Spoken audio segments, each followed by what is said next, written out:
Shalom. Bagaimana kabarnya? Luar biasa, karena kita punya Tuhan yang luar biasa. Yang takut sama corona? Enggak ada kan? Haleluya.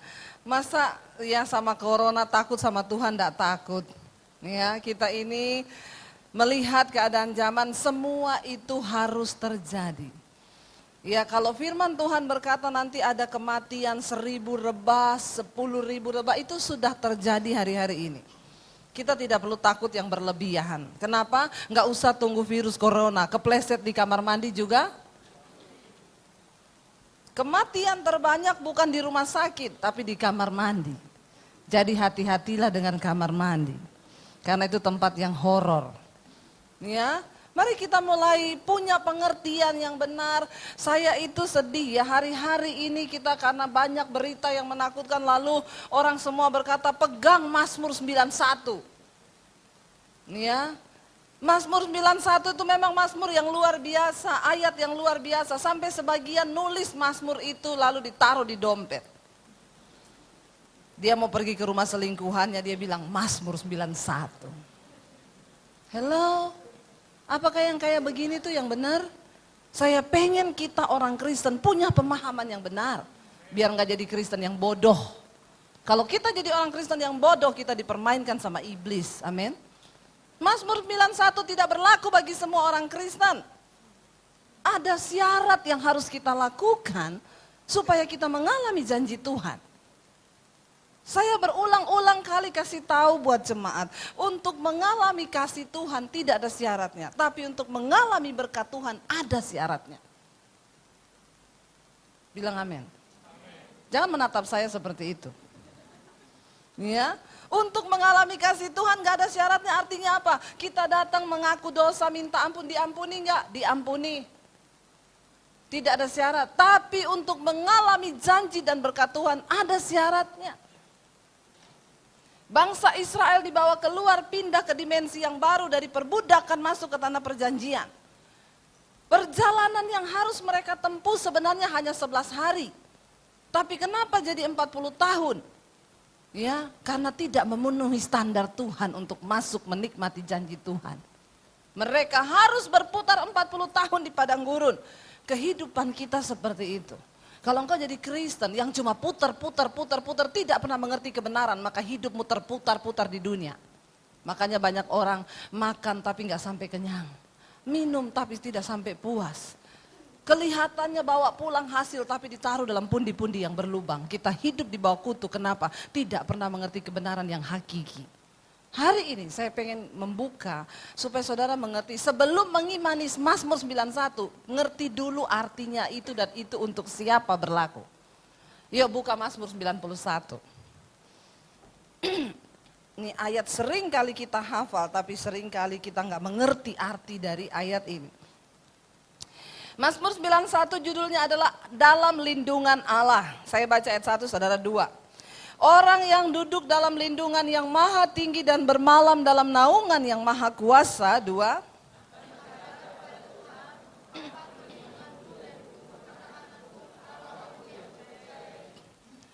Sungguh dialah yang akan melepaskan engkau dari jerat penangkap burung, dari penyakit sampar yang busuk.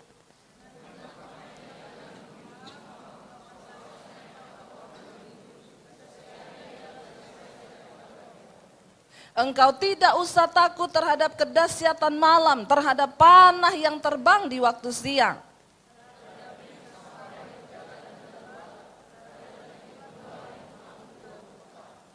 Walau 1.000 orang rebah di sisimu dan 10.000 di sebelah kananmu, tetapi itu tidak akan menimpamu.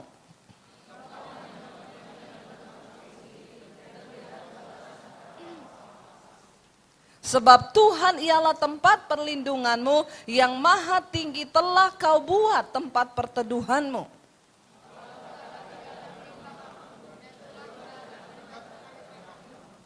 Sebab malaikat-malaikatnya akan diperintahkannya kepadamu untuk menjaga engkau di segala jalanmu.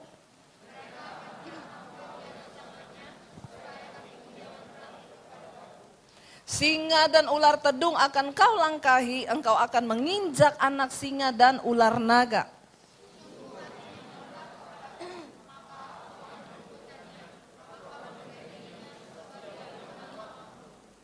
Bila ia berseru kepadaku, aku akan menjawab. Aku akan menyertai dia dalam kesesakan. Aku akan meluputkannya dan memuliakannya.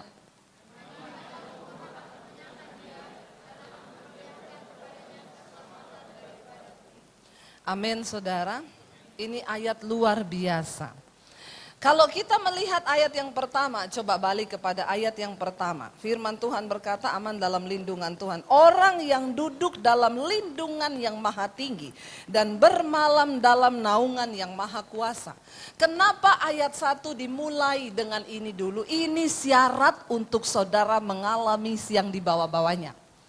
Firman Tuhan itu selalu syarat dulu, baru bisa menikmati janji. Hari ini aku memperhadapkan kepadamu ada dua, ada kutuk, ada berkat. Silakan engkau pilih, kata firman Tuhan. Selalu ada syarat baru janji. Di sini dikatakan ayat ini berlaku, syaratnya yang pertama, orang yang duduk dalam lindungan yang maha tinggi dan bermalam dalam naungan yang maha kuasa. Di dalam terjemahan bahasa Inggrisnya dikatakan orang yang berada di dalam the secret place of God. Tempat rahasianya Tuhan. Saya pengen mengajak kita semua, mari kita berpikir. Saya sampai merenungkan ayat ini saudara. Orang yang berada di dalam tempat rahasianya Tuhan. Wow nggak orang itu? Kita aja di rumah punya tempat rahasia, cuma kita yang tahu. Ya, ada orang bilang, Bu, itu rumahnya Bu, ada ruangan rahasia loh. Ruangan rahasianya itu tersembunyi, namanya juga ruangan rahasia, enggak mungkin ketahuan orang.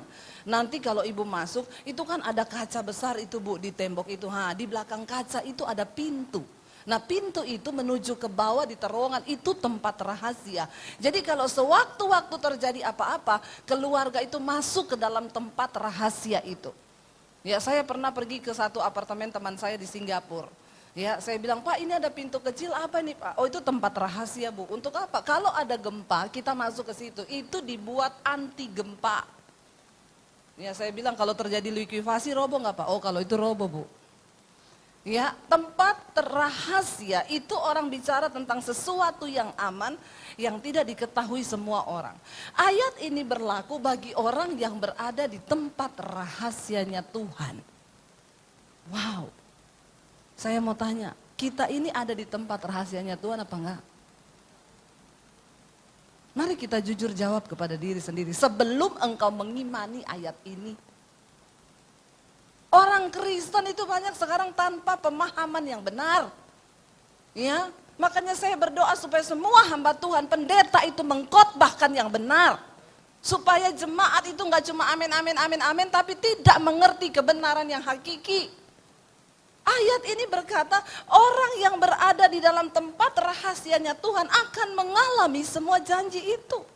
Saya mencoba merenungkan ayat ini berhari-hari. Tuhan, siapa orang yang berada di tempat rahasiamu itu? Saya juga mau menjadi orang yang berada di tempat rahasianya Tuhan. Lalu Roh Kudus mulai memberikan saya hikmat dan pengertian. Orang yang berada di dalam tempat rahasianya Tuhan adalah mereka yang sedang berjalan menggenapi kehendak Tuhan dalam hidup mereka. Amin. Saudara percayakah bahwa Tuhan itu dalam hidup kita punya rencana dan kehendak?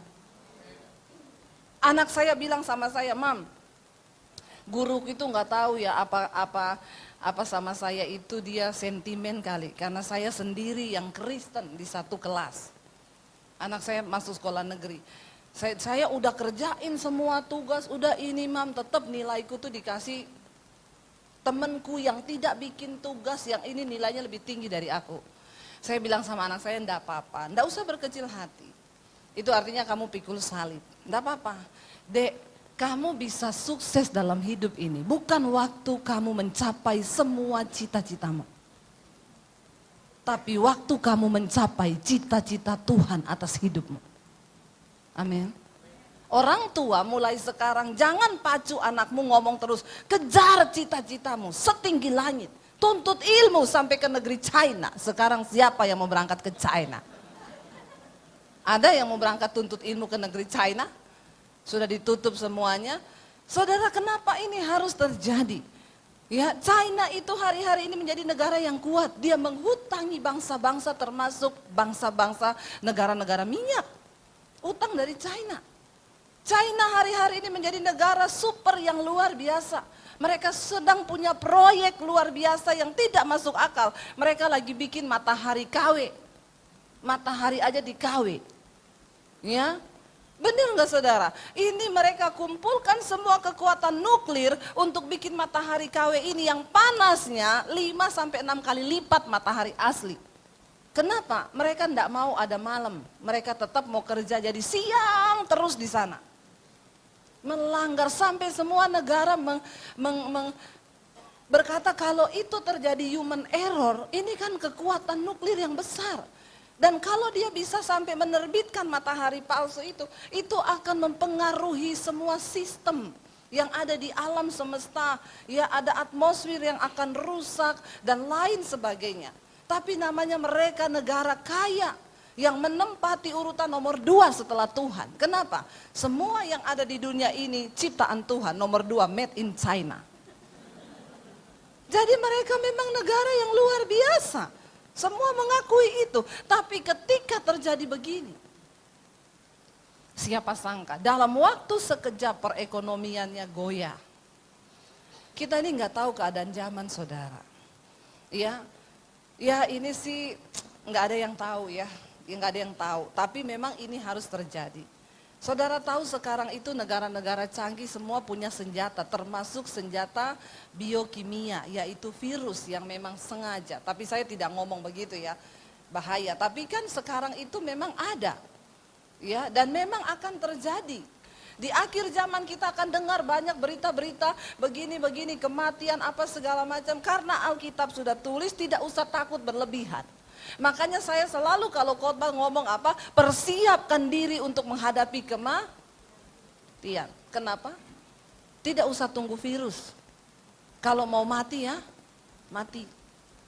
Sehebat apapun kita menjaga, kalau sudah waktunya Tuhan panggil kita, tidak ada lagi alasan.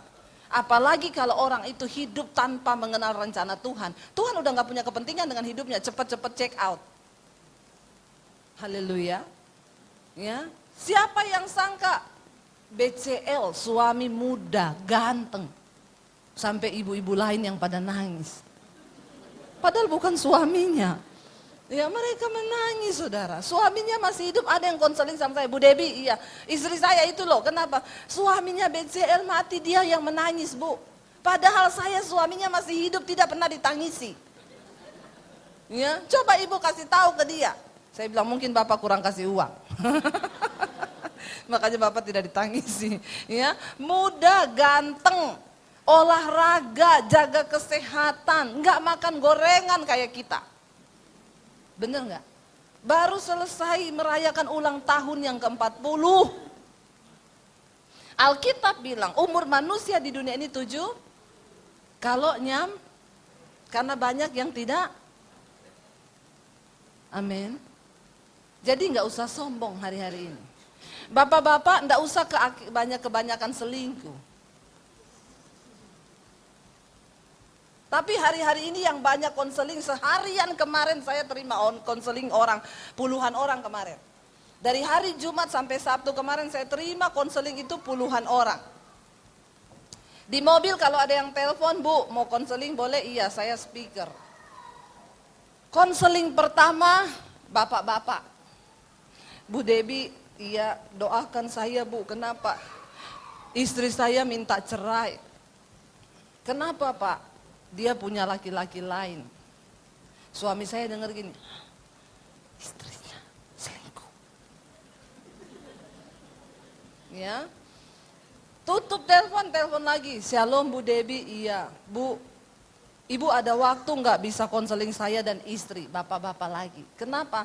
Istri saya itu Bu sekarang sudah di rumah mamanya, dia tidak mau lagi tinggal sama saya. Belakangan terakhir saya dengar dia sudah punya laki-laki lain. Suami saya dengar gini, ibu selingkuh. Sampai kemarin Sabtu ada 15 orang bapak-bapak. Terus suami saya bilang gini, makanya kamu tuh kalau khotbah cuma suruh bapak-bapak yang bertobat. Jadi bapak-bapaknya semua sudah tobat, malah yang kurang ajar istri-istrinya. Ya, jadi sekarang ini saudara ternyata tidak jadi, nggak jadi sebab itu yang selingkuh itu hanya laki-laki, ibu-ibu juga bisa. Jadi saya bicara hari ini dua-dua buat bapak-bapak dan ibu-ibu. Karena memang benar, saya selama ini cuma ngomong buat bapak-bapak terus. Ternyata sekarang ibu-ibu yang diserang iblis. Ya saudara bisa bayangkan. Nah sekarang saya itu bertanya sama Tuhan, Tuhan orang yang berada di tempat rahasianya Tuhan itu orang yang seperti apa? Saya dapat pemahaman dari Roh Kudus, orang yang sedang berjalan di dalam hidupnya untuk menggenapi rencana Tuhan. Sekalipun itu berat. Amin. Kemarin ada ibu-ibu telepon saya, Bu, suami saya kedapatan selingkuh, Bu. Memang selama ini saya enggak pernah periksa HP-nya. Tolong saling periksa HP, amin. Ini serius.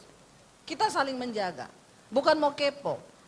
Suami istri, itu diri saya itu sudah suami saya. Diri suami saya itu sudah tubuh saya. Kami berdua dalam segala hal menjadi satu. HP suami saya dipasangi password, pakai tangan saya bisa buka, pakai tangan dia bisa buka. Sidik jari kita berdua. HP saya bisa, sidik jari saya bisa, sidik jari suami saya. Jadi sewaktu-waktu kita tuker-tukeran bisa. Ya. Kenapa begitu? Kita saling menjaga. Kemarin saya ketemu ibu-ibu, Bu Debi, suami saya selama ini memang saya enggak pernah periksa. Karena memang kita punya prinsip ya ngapain kepo-kepoan lah. Hari gini jangan, itu bukan urusan kepo. Iblis bersembunyi banyak di HP. Amin bapak-bapak. Bapak-bapak mana? Bilang amin. Amin juga ibu-ibu. Saudara lalu dia bilang saya enggak pernah periksa. Jadi dia cerita, pertama kali saya menikah dengan suami saya, Bu, berat badan saya 100 kilo. Hah? Jadi suami ibu tetap cinta? Iya, karena dia bilang, saya mencintai kamu itu bukan soal fisikmu, tapi saya mencintai kamu dari hati. Jadi 100 kilo tetap menikah. Terus waktu kami menikah, Bu, saya hamil anak, jadi berat badan saya bertambah. Karena perempuan itu kalau sudah menikah, ya lalu punya anak, hormonnya kan memang sudah berubah. Ya, lewat toko beras aja naik 1 kilo. Lewat rumah makan Padang naik 2 kilo. Cuma lewat tol loh, cium baunya aja naik, karena memang hormon sudah tidak stabil. Jadi jangan kebanyakan lewat di depan rumah makan Padang. Tapi katanya, Bu, virus corona kan penangkalnya rumah makan Padang. Karena di situ ada jahe, lengkuas, kunyit, dan lain sebagainya untuk menangkal virus. Banyak-banyaklah makan Padang. Daripada stres di rumah ketakutan, pergi borong super mie.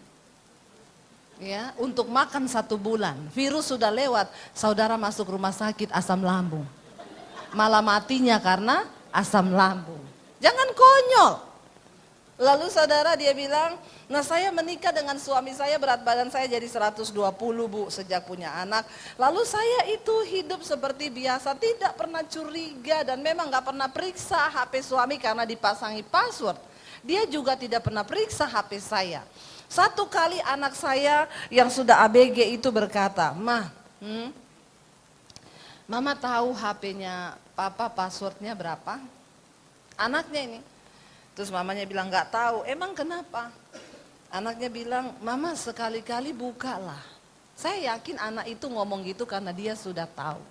Anak zaman sekarang pinter, nomor HP saudara bisa dibuka di handphone, bisa dibuka di laptop.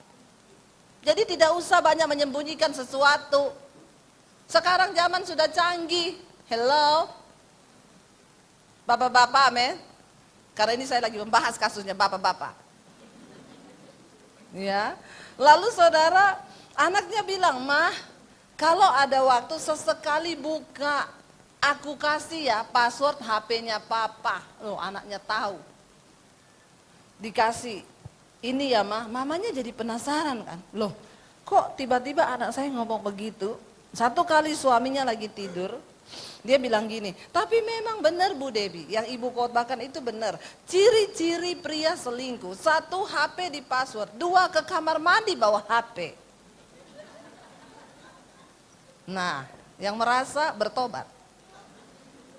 Ke toilet bawa HP Bu, kemanapun HP itu tidak pernah lepas, tidur ditaruh di bawah bantal. Pas di kepala, bisa mati karena radiasi. Bertobat saudara. Lalu dia bilang, malam itu suami saya tidur dan HP ditaruh di bawah bantal pas di kepalanya. Saya pelan-pelan narik ambil Bu. Akhirnya saya buka dengan password yang dikasih anak saya. Saya syok Bu, kenapa? Sudah berencana menikah dengan perempuan lain, sudah urus formulir. Dan itu perempuan sudah dibeliin rumah. Apa saya bilang? Periksa-periksalah HP suami. Amin ibu-ibu. Jangan anggap-anggap percaya begitu saja, pret. Ya, jangankan jemaat, pendeta aja ini yang lagi beredar banyak di surat kabar. Aduh, kita sedih mendengar yang begini ini. Karena sudah terbuka di umum, ya sudah, semua sudah tahu. Ya. Padahal saya kalau lihat khotbah-khotbahnya ngomong soal seksual, ngomong soal ini, mengerikan. Saudara, akhirnya dia bilang, ibu saya kaget mereka sudah urus form untuk ke pengadilan yang untuk pernikahan. Suami saya punya KTP yang ada tulisannya belum menikah. Ngeri loh. Akhirnya bangun pagi Bu, aduh malam itu saya hampir syok, tapi saya tunggu suami saya bangun. Saya tanya, ini apa Pak, gini. Dia cerita, suaminya bilang, dan dia syok banget. Suaminya bilang, lu berdiri depan cermin, mana ada laki-laki yang mau sama model badan kayak lu begitu, kayak karung beras. Dia bilang, ibu tahu, saya hancur remuk jiwa saya Bu. Selama ini suami saya bilang dia tidak keberatan. Ibu-ibu jangan terlalu percaya. Kalau saya mau diet, suami saya bilang gak usah. Saya seneng sama yang gendut. Ya. Dan ternyata Bu, waktu dia bilang begitu, kamu ngaca, mana ada laki-laki yang mau sama lu. Saya terluka dan sudah tidak bisa berkata-kata. Saya sudah tidak bisa berkata-kata Bu. Akhirnya karena perkataan itu menusuk ke jiwa saya. Perhatikan saudara, orang kalau sakit jiwa ya, karena perkataan suaminya merasuk ke dalam jiwa, jiwanya jadi sakit kan, terluka. Dan luka itu yang menggerakkan dia nge-gym. Waktu saya ketemu dia, berat badannya 60 kilo. Bodinya tinggi semampai, cantik luar biasa. Dia waktu duduk sama saya, Bu, saya dulu 120 kilo loh. Hah? Sekarang berapa? 60. Hah? Saya bilang, bagi resepnya dong Bu. Suruh suami ibu selingkuh, pret. Ya. Kalau suami selingkuh pasti turun Bu. Enggak mau, saya tolak dalam nama Yesus. Ya. Dia bilang, dia cerita ini pengalamannya. Lalu dia bilang, ibu, saya nge-gym 1 hari 7 jam. Itu semua olahraga saya ikuti. Dari pertama aerobik, lalu saya gym, bakar kalori, sampai boxing. Semua yang ada setiap jam, kan di gym itu kalau kita ikut gym, kan jam 6 pagi sampai jam segini aerobik. Jam 8 sampai jam segini, ini. Dia ikuti semua sampai jam 1 siang. Tiap hari. Wow, waktu saya ketemu dia saudara, ya ampun ibu, makanya iya, karena saya pengen balas dendam. Bukan cuma itu, saya selingkuh berkali-kali. Untuk membuktikan kepada suami saya bahwa ada laki-laki yang suka saya. Gila ndak iblis kalau bekerja saudara. Orang begini berada di tempat rahasianya Tuhan, tempat rahasianya setan. Mengalami Mazmur 91, jauh. Ngeri. Lalu akhirnya ibu dia bilang, terakhir saya selingkuh sama pria kaya banget. Ya. yang bisa juga belikan rumah buat saya. Bukan cuma suami saya beli rumah buat perempuan itu. Dan akhirnya Bu, ketika saya hidup di dalam semuanya itu, satu kali saya tidur malam tanpa ada tanda-tanda terlebih dahulu.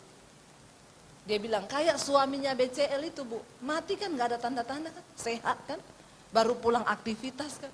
Saya tidur malam, saya bangun pagi, mata saya buta gak bisa lihat. Dan itu tanpa tanda-tanda, tapi Bu saya sekarang tahu itu cara Tuhan untuk membawa saya bertobat. Saya periksa ke dokter, dokter bilang ya ibu harus menjalani semua pengobatan termasuk suntikan setiap minggu atau setiap bulan saya lupa. Disuntik di biji mata. Dia bilang sakitnya ibu, bayangkan saudara biji mata kita mau dipegang gini aja udah kayak apa, itu disuntik dimasukin jarum. Lalu waktu obatnya itu dimasukin dalam biji mata sampai ke kepala saya sarafnya itu sakitnya minta ampun. Dan di situ saya ketemu sama adik saya bilang, kamu itu disayang Tuhan. Kenapa Tuhan izinkan begitu? Supaya kamu bertobat. Lalu dia tanya sama adiknya, saya mulai dari mana kalau mau bertobat? Karena saya ini selama ini cuma Kristen KTP, tapi yang mengimani Mazmur 91.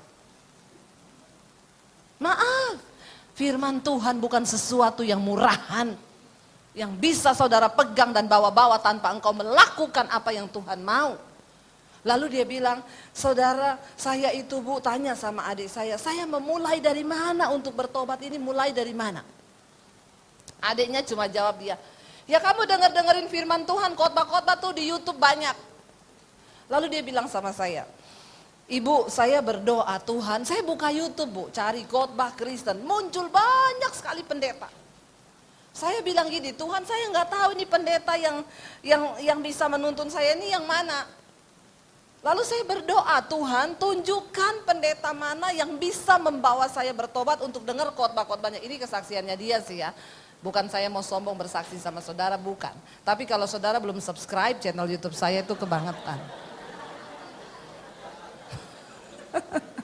Dia bilang begini, saya itu berdoa Tuhan tuntun. Besok paginya saya bangun, khotbah ibu muncul di timeline saya. Terutama yang judulnya Akibat Dosa Tersembunyi. Ini khotbah yang membawa banyak orang bertobat. Saya sudah terima ratusan orang pengakuan dosa sama saya. Dan jangan takut, rahasia saudara menjadi rahasia iman saya. Malah ada yang begini, saya bilang gak apa-apa saya saksikan ya Bu, tapi saya gak sebut nama. Oh iya saksikan aja Bu. Malah ada yang begini, Bu tolong disaksikan ya ini, supaya jadi pelajaran bagi semua orang. Tapi Bu gak usah sebut nama saya, iya.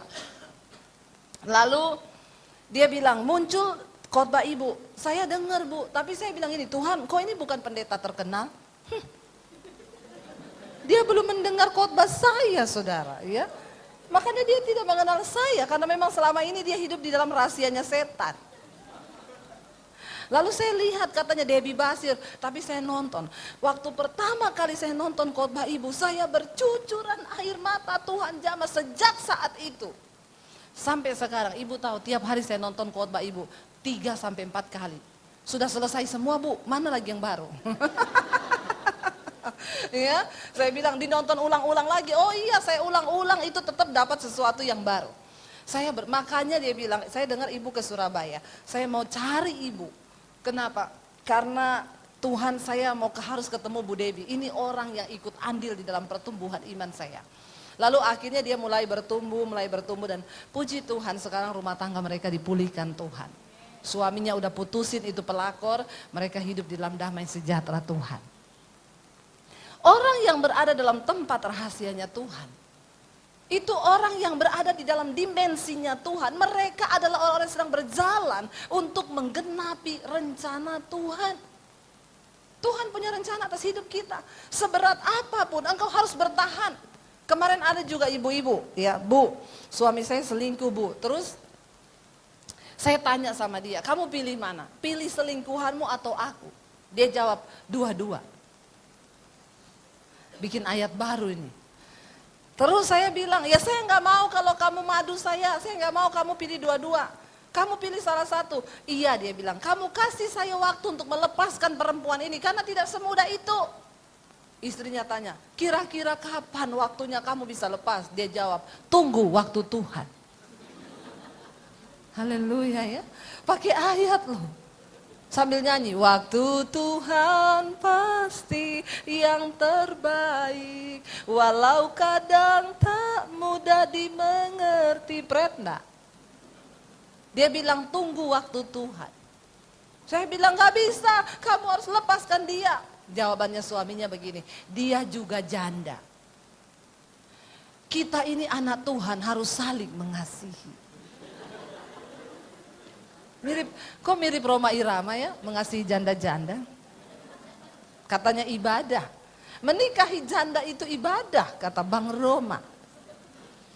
Saya bilang, ibadah kalau lu nikahi janda tua. Kalau nikahi janda muda itu mah nafsu. Bukan ibadah. Jangan diputar-putar balikan itu kebenaran.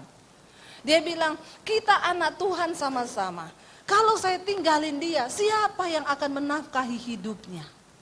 Siapa yang kasih dia perhatian dan kasih sayang? Kamu jangan egois, kita sesama anak Tuhan karena dia juga orang Kristen. Saudara, akhir zaman ya, itu yang Rasul Paulus bilang. Mereka ini giat di dalam pekerjaan Allah.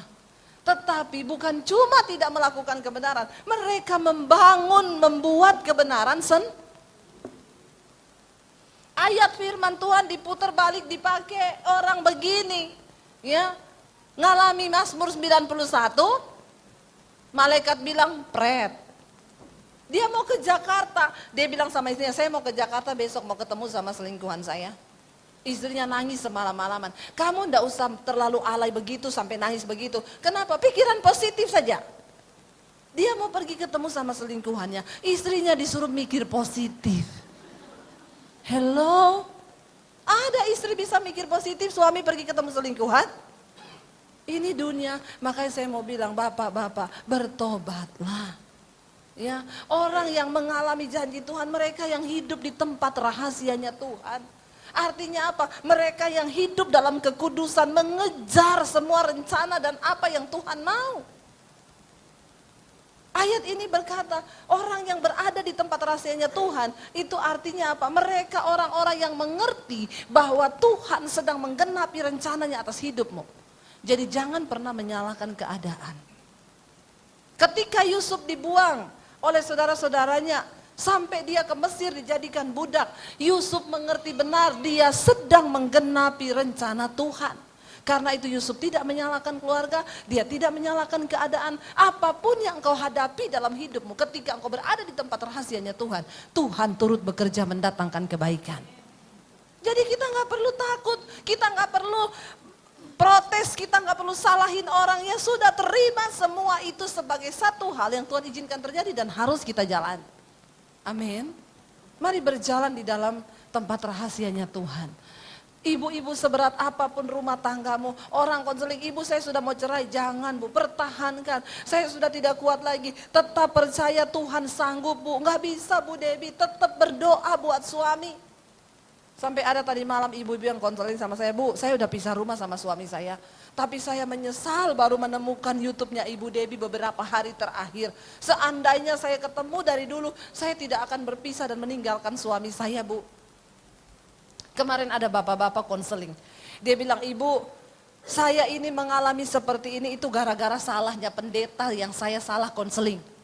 Saudara kalau mau konseling hati-hati loh, ya berdoa, cari hamba Tuhan yang benar-benar memegang kebenaran firman Tuhan. Jadi bapak itu bilang, saya sama istri itu kan berantem bu, gara-gara mertua campur tangan. Saya mau bilang sama bapak ibu di sini terutama yang baru berkeluarga, rumah tangga baru. Kalau engkau sudah berkeluarga, engkau dan suamimu lah yang bertanggung jawab atas rumah tanggamu. Orang tua tidak boleh memberi andil dalam kehidupan rumah tangga anak-anaknya. Itu bikin berantem. Ya, dengar para orang tua di sini, ketika anakmu sudah menikah, doakan saja mereka, beri nasihat yang sesuai firman Tuhan. Jadi suami ini bilang, istri saya itu bu, dia mendengar semua nasihat mamanya, jadi saya dia nggak pernah anggap. Selalu kalau saya bilang apa, nggak bisa gitu, kata mama saya. Alkitab berkata waktu kita menikah, seorang istri dan suami meninggalkan orang tuanya, bersatu dengan suami atau istrinya, walaupun tinggal di kos-kosan atau kontrakan kecil. Kata orang, Adam dan Hawa itu adalah rumah tangga yang paling berbahagia. Kenapa? Tidak punya mertua. Tidak punya ipar. Tapi kita kan punya, tapi jangan pernah ada orang lain ikut campur dalam rumah tangga kita. Suami saya itu suka bilang gini, ini bahtera rumah tangga kami. Saya nahkoda dalam rumah tangga ini. Jadi semua apa yang saya katakan, sayalah yang didengar. Tidak ada campur orang tua saya, mertua saya, tidak bisa mempengaruhi kami. Kami berdiri di atas dasar kebenaran firman Tuhan. Karena kadang mertua ngasih saran tidak sesuai firman. Lalu Bu, karena orang tuanya terlalu campur tangan, kami konseling Bu di gereja kami. Karena tidak bisa ketemu sama gembala, harus lewat wakilnya dulu. Di depan istri saya, wakil gembala ngomong begini, ya karena keadaan kalian saling begini tiap hari, mending berpisah sementara waktu. Langsung Bu, itulah awal dari kehancuran rumah tangga saya. Istri saya langsung ini, yes, kamu dengar itu? Besok saya pulang ke rumah orang tua saya. Karena kata pendeta, kita berpisah sementara waktu. Saya bilang, itu pendeta, baptis ulang, rendam agak lama 15 menit. Supaya dia buka mata langsung di rumah Bapa di sorga. Kenapa? Orang kayak begini mending diikat pakai batu kilangan, ditenggelamkan dalam laut. Kenapa? Menyesatkan orang Kristen. Saya selama ini ngomong jangan berpisah, tetap bersatu. Waktu engkau bersatu, seburuk apapun, kalau ada satu orang mau ngalah dalam rumah tangga, pasti tenang. Amin. Kalau ada satu orang yang masih mau menggenapi kehendak Tuhan dalam rumah tangga itu, pasti aman. Tapi kalau sudah dua-dua tidak mau, kita nggak bisa melakukan apa-apa. Suaminya bilang, waktu dengar begitu, istri saya mendapat kekuatan Bu untuk meninggalkan saya. Dia bawa anak-anak, dia tinggal sampai sekarang sudah bertahun-tahun, tidak mau pulang. Malah saya dengar sekarang dia punya selingkuhan. Saudara ya, tragis. Mari kita berjalan sesuai dengan rencana dan kehendak Tuhan. Pegang firman, jangan tanya-tanya orang. Sekarang juga banyak pendeta yang kasih nasihat cuma pakai logika. Pakai firman Tuhan. Saya nggak berani. Saya kalau nasihatin orang selalu ayat firman. Bu, berat banget, itu kata firman, bukan kata saya. Kamu mau ikut nggak? Lu bener nggak? Itu kan Tuhan yang suruh, bertahan Bu demi suami. Tapi suami saya kurang ajar gini. Bertahan kata firman Tuhan. Engkau menjadi orang yang berada di tempat rahasianya Tuhan. Kalau kita mau menggenapi kehendak Tuhan, kita dibawa masuk dalam tempat rahasianya Tuhan. Apa yang tidak mungkin bagi Tuhan? Karena Tuhan sanggup bekerja waktu kita mau melakukan kehendaknya. Dia mencari. Saudara, saya cuma mau bilang, Tuhan hanya mencari orang yang mau bersepakat dengan Dia. Karena itu, seberat apapun pergumulannya, waktu engkau mau bersepakat dengan Tuhan, Dia akan turun tangan. Kenapa belum terjadi apa-apa? Karena tidak ada yang mau bersepakat dengan Tuhan di dalam sebuah rumah tangga itu. Yang terakhir ayat 14, ya kita baca sama-sama. Ini waktunya kok cepet banget ya. Kita baca ayat 14, 1, 2, 3. Sungguh hatinya melekat kepadaku, maka aku akan meluputkannya, aku akan membentenginya sebab ia mengenal namaku. Orang yang mengenal Tuhan, yang hatinya melekat pada Tuhan, yang akan mengalami Mazmur 91. Hatinya melekat artinya apa? Hatimu itu senantiasa sama Tuhan. Waktu ada bujukan berbuat dosa, engkau berkata tidak, aku mencintai Tuhan. Kemarin ada satu orang Kristen WA saya, Bu Debi, saya baru habis baca kitab Yeskiel. Kenapa? Tuhan gak adil ya? Kenapa Tuhan gak adil? Bu, kok yang Tuhan lihat itu cuma akhir hidup dari seseorang? Berarti kalau saya sekarang hidup dalam kekudusan percuma dong Bu. Kan yang dilihat cuma waktu mati. Ya mending saya nanti aja terakhir. Terus saya tanya sama dia, emang kamu tahu kamu mati kapan? Dia enggak sih Bu, tapi kan enggak adil Bu. Saya bilang sama dia, berarti kamu ini belum ketemu Tuhan dan belum mencintai Tuhan dengan hatimu. Kenapa? Kamu tahu enggak, kenapa saya memilih hidup dalam kebenaran hari-hari ini? Kenapa saya memilih untuk tidak berselingkuh hari-hari ini? Bukan karena takut masuk neraka, bukan. Karena saya takut melukai hati Tuhan. Karena saya mengasihi Tuhan dengan segenap hati saya. Kita kalau mengasihi orang dengan hati kita, saudara, kita nggak bakal lukai orang itu kan? Amin. Saya mencintai suami saya dan hati saya melekat kepada dia. Walaupun saya lagi marah, jengkel, saya bikinin dia kopi, tapi tidak pakai cyanida. Ya. Walaupun kadang saya udah mau tidur malam ya, udah ngantuk banget. Lalu dia bilang gini, saya pengen makan ini. Aduh aku udah ngantuk, ya sudah kalau ngantuk enggak apa-apa. Hati ini mau tidur gini, kasihan. Dia kepengen sesuatu, masa saya nggak turuti. Saya turun ke bawah, ambilin di kulkas, siapin, kasih ke dia. Baru saya bisa tidur. Kenapa? Karena hati saya ada sama dia. Amin. Itu orang melekat hatinya. Engkau rindu melakukan sesuatu yang dia pengen. Benar nggak saudara? Suami saya aja kalau siang ngomong gini, aduh enak banget ya, aku tuh ingat di rumah makku dulu kalau masak lodeh, ya pakai empal sama sambal terasi. Itu dia saya tahu hashtag kode keras. Hari ini dia bilang begitu, ya besok, kan malam dia ngomong, besok pagi saya ke pasar. Saya masak semua, abis itu dia di atas, saya udah turun di bawah, saya turun makan. Makan apa? Turun aja. Dia bilang, wah kok tahu lah kan kemarin kamu hashtag. Itu kenapa saya lakukan? Karena hati saya melekat kepada dia. Orang yang hatinya melekat pada Tuhan, itu rindu melakukan kehendak Tuhan, amin.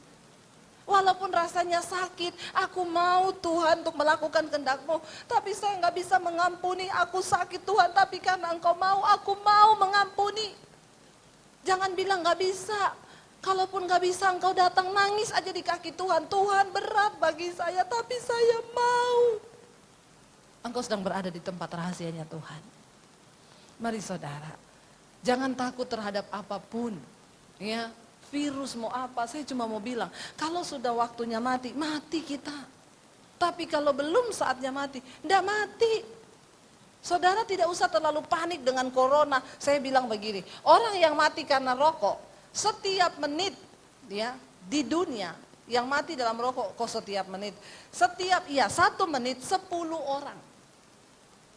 Angkanya di dunia, sekarang mungkin sudah bertambah. Setiap 1 menit ada 1 orang yang mati. Berarti 1 hari ada berapa menit? 60 menit. Kali 24 jam. Saya temukan waktu saya kali pakai kalkulator. 1 hari yang mati karena rokok 14.400 juta jiwa. 14.400 jiwa yang meninggal. Karena rokok setiap hari. Bukan karena virus corona. Jadi, sedangkan di rokok aja udah ditulis barang siapa yang merokok pas bisa rokok itu bisa membunuhmu. Saya mau tanya, orang takut merokok? Tidak kan? Kenapa sama corona sudah pada ketakutan? Ini yang pasti mati loh. Dan sudah ada angkanya. 14.400 setiap hari yang mati. Jadi saudara enggak usah terlalu alay. Ya, nggak usah terlalu hidup biasa-biasa aja. Yang penting kita persiapkan diri. Kalau kita mau tarik garis sebenarnya, ketakutan yang melanda dunia hari-hari ini semua kenapa? Satu kan, takut mati. Kalau sudah siap mati, ya mau apa aja kan udah siap.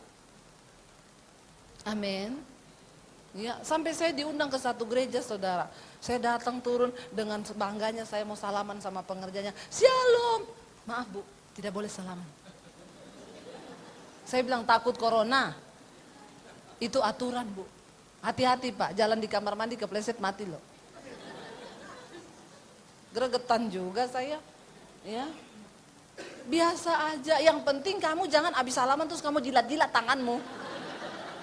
Habis itu cuci tangan lah pakai tisu basah. Hello. Amin. Kita berdoa saudara, biar iman kita bertumbuh ke arah yang benar. Mari kita bangkit berdiri bersama.